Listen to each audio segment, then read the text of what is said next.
Umat Islam bersatu jihad melawan komunis. Lindungi NKRI dan para ulama dari target komunis. Hari ini mereka tunjukkan etikat baiknya, tunjukkan kekuatannya untuk menjaga NKRI, menjaga Pancasila, dan menjaga ulama-ulama kita. Hari ini mereka berikrar bersama, bersatu bersama untuk mengganyang komunis. Mereka berikrar siapapun yang ingin mencoba-coba mengganti Pancasila, maka mereka siap menjadi garda terdepan untuk membela NKRI dan menyelamatkan Pancasila. Itu persoalan yang sudah tidak ada ruang untuk dikotak-atik lagi oleh siapapun di Republik ini. Untuk barisan tidak berkerumun. Biasa guys, jangan diam, bergerak, atur barisan, bikin stop. Jangan berkerumun gini, atur barisan loh. Satu udah. Kalau bisa, satu stop saja, teman lepas. Supaya memanjang ini berkarya. Kita mau negara ini bersih dari komunis, ya, seperti itu. Semoga hubungan persahabatan antara 1,4 miliar rakyat Tiongkok dengan 271 juta rakyat Indonesia akan tetap abadi selamanya. Sekali lagi, selamat hari jadi yang ke-1 abad Partai Komunis Tiongkok. Ada yang tanya, PKI-nya mana? PKI-nya ada di istana. Nah, sekarang kita masuk bagian ke sana. Jadi yang perlu dipahami teman-teman semua, perjuangan umat Islam Indonesia ini adalah perjuangan yang menentukan negeri ini merdeka, yang menentukan negeri ini lepas dari PKI. Cuma kita jadi masalah selalu berbuat tanpa mengerti orang lain sudah menyiapkan sesuatu di tikungan. Maksudnya apa? Umat Islam yang berjuang, ribuan orang mati, tapi yang ngaku-ngaku orang Kristen. Oh, negara kita tidak Islam semua. Yang disuruh toleransi kita. Giliran dia Natal, kalau kita nggak nyebut selamat Natal, kita dimarahin. Kan benar-benar begini nih. Yang marahin kita Profesor Doktor Muslim.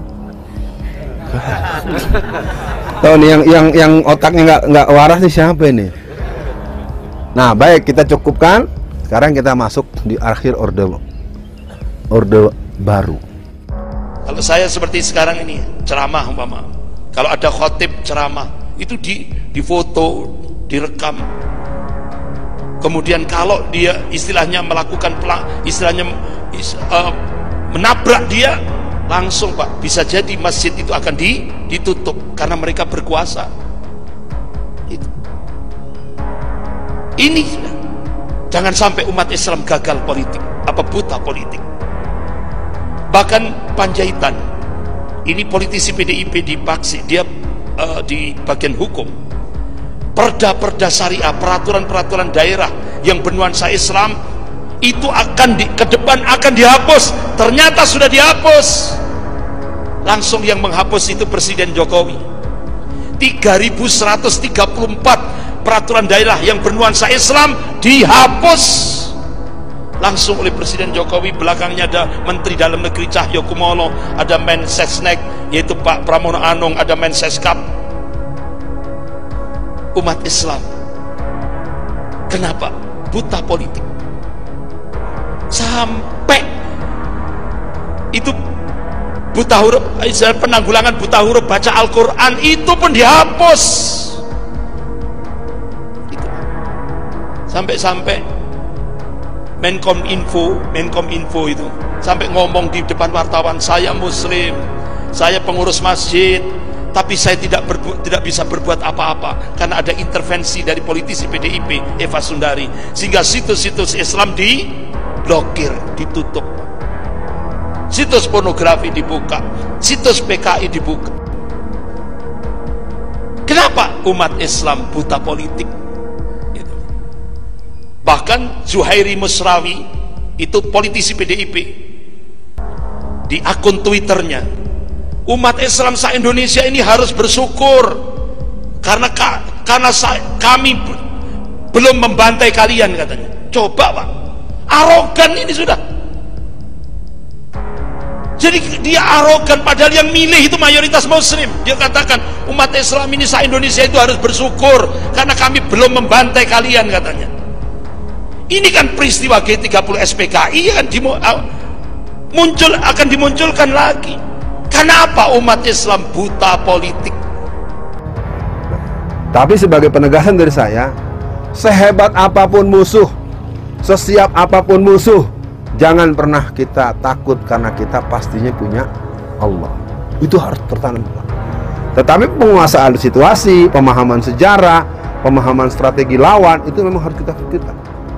Ya, jadi sederhananya apa yang mereka mau? Mereka ingin menjadikan negara kita negara komunis Indonesia. Apakah Rusia? Rusia itu 3 kali kudeta, Pak.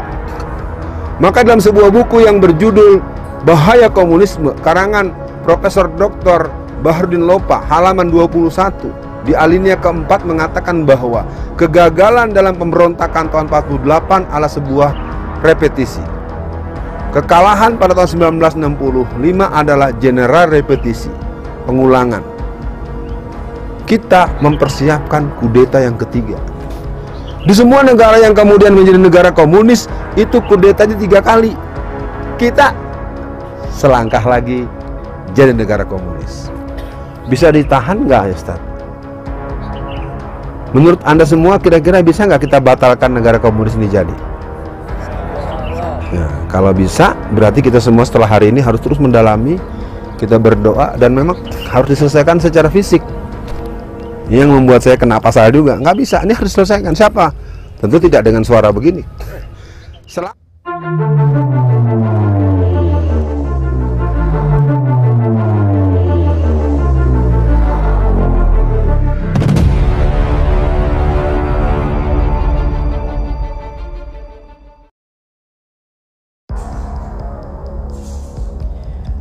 Megawati ucapkan hari ulang tahun ke-100 Partai Komunis, ini tanggapan Rocky Gerung. Pengamat politik dan peneliti di Perhimpunan Pendidikan Demokrasi Rocky Gerung menyebut bahwa ucapan selamat hari ulang tahun ke-100 Partai Komunis Cina dari Megawati sama halnya dengan bentuk dukungan terhadap otoritarianisme. Ibu Megawati mengucapkan selamat hari ulang tahun ke-100 Partai Komunis Cina. Dengan kata lain, Bu Mega pro terhadap totalitarianisme karena Partai Komunis Cina itu cuma ada di Cina dan hanya satu-satunya. Itu bukan partai sebenarnya. Itu partai tunggal, ungkap Rocky dalam diskusi daring pada Jumat malam 2 Juli. Rocky menganggap tindakan Megawati mengherankan dan janggal. Pasalnya, sebagai tokoh pejuang demokrasi di tanah air, menyelamati partai yang tidak demokratis. Bagaimana mungkin Ibu Mega yang hidup dan dihasilkan oleh demokrasi mengucapkan selamat kepada partai yang otoriter, ujarnya.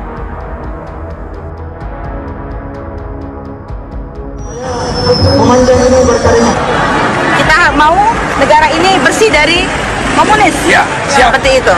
Semoga hubungan persahabatan antara 1,4 miliar rakyat Tiongkok dengan 271 juta rakyat Indonesia akan tetap abadi selamanya. Sekali lagi, selamat hari jadi yang ke-1 abad Partai Komunis Tiongkok. Kalau ada yang tanya, PKI-nya mana? PKI-nya ada di istana. Nah, sekarang kita masuk bagian ke sana. Jadi yang perlu dipahami teman-teman semua, perjuangan umat Islam Indonesia ini adalah perjuangan yang menentukan negeri ini merdeka, yang menentukan negeri ini lepas dari PKI. Cuma kita jadi masalah selalu berbuat tanpa mengerti orang lain sudah menyiapkan sesuatu di tikungan. Maksudnya apa? Umat Islam yang berjuang, ribuan orang mati, tapi yang ngaku-ngaku orang Kristen. Oh, negara kita tidak Islam semua. Yang disuruh toleransi kita. Giliran dia Natal, kalau kita nggak nyebut selamat Natal, kita dimarahin. Kan bener-bener begini nih. Yang marahin kita Profesor Doktor Muslim. Tahu nih yang otaknya nggak waras nih siapa ini? Nah, baik, kita cukupkan. Sekarang kita masuk di akhir orde baru. Kalau saya seperti sekarang ini ceramah umpama, kalau ada khotib ceramah itu difoto, direkam. Kemudian kalau dia istilahnya melakukan menabrak dia, langsung Pak, bisa jadi masjid itu akan ditutup karena mereka berkuasa. Itu. Ini sudah. Jangan sampai umat Islam gagal politik, buta politik. Bahkan Panjaitan, ini politisi PDIP dipaksi, dia di bagian hukum. Perda-perda syariah, peraturan-peraturan daerah yang bernuansa Islam itu ke depan akan dihapus. Ternyata sudah dihapus. Langsung yang menghapus itu Presiden Jokowi. 3.134 peraturan daerah yang bernuansa Islam dihapus langsung oleh Presiden Jokowi. Belakangnya ada Menteri Dalam Negeri Cahyokumolo, ada Mensesnek yaitu Pak Pramono Anung, ada Menseskap. Umat Islam kenapa buta politik sampai itu buta huruf, penanggulangan buta huruf baca Al-Quran itu pun dihapus. Itu. Sampai-sampai Menkom Info itu sampai ngomong di depan wartawan, saya Muslim, saya pengurus masjid, tapi saya tidak bisa berbuat apa-apa karena ada intervensi dari politisi PDIP Eva Sundari, sehingga situs-situs Islam diblokir, ditutup. Situs pornografi dibuka, situs PKI dibuka. Kenapa umat Islam buta politik? Itu. Bahkan Zuhairi Musrawi, itu politisi PDIP, di akun Twitternya, umat Islam se-Indonesia ini harus bersyukur karena kami belum membantai kalian, katanya. Coba Pak, arogan ini sudah. Jadi dia arogan padahal yang milih itu mayoritas Muslim. Dia katakan umat Islam ini se-Indonesia itu harus bersyukur karena kami belum membantai kalian, katanya. Ini kan peristiwa G30 SPKI kan akan dimunculkan lagi. Kenapa umat Islam buta politik? Tapi sebagai penegasan dari saya, sehebat apapun musuh, sesiap apapun musuh, jangan pernah kita takut karena kita pastinya punya Allah. Itu harus bertahan. Tetapi penguasaan situasi, pemahaman sejarah, pemahaman strategi lawan itu memang harus kita pikirkan. Ya, jadi sederhananya apa yang mereka mau? Mereka ingin menjadikan negara kita negara komunis Indonesia. Apakah Rusia? Rusia itu 3 kali kudeta, Pak. Maka dalam sebuah buku yang berjudul Bahaya Komunisme, karangan Profesor Dr. Bahardin Lopa, halaman 21, di alinea keempat mengatakan bahwa kegagalan dalam pemberontakan tahun 48 adalah sebuah repetisi. Kekalahan pada tahun 1965 adalah general repetisi, pengulangan. Kita mempersiapkan kudeta yang ketiga. Di semua negara yang kemudian menjadi negara komunis, itu kudetanya 3 kali. Kita selangkah lagi jadi negara komunis. Bisa ditahan nggak ya, Ustaz? Menurut Anda semua kira-kira bisa nggak kita batalkan negara komunis ini jadi? Nah, kalau bisa, berarti kita semua setelah hari ini harus terus mendalami, kita berdoa, dan memang harus diselesaikan secara fisik.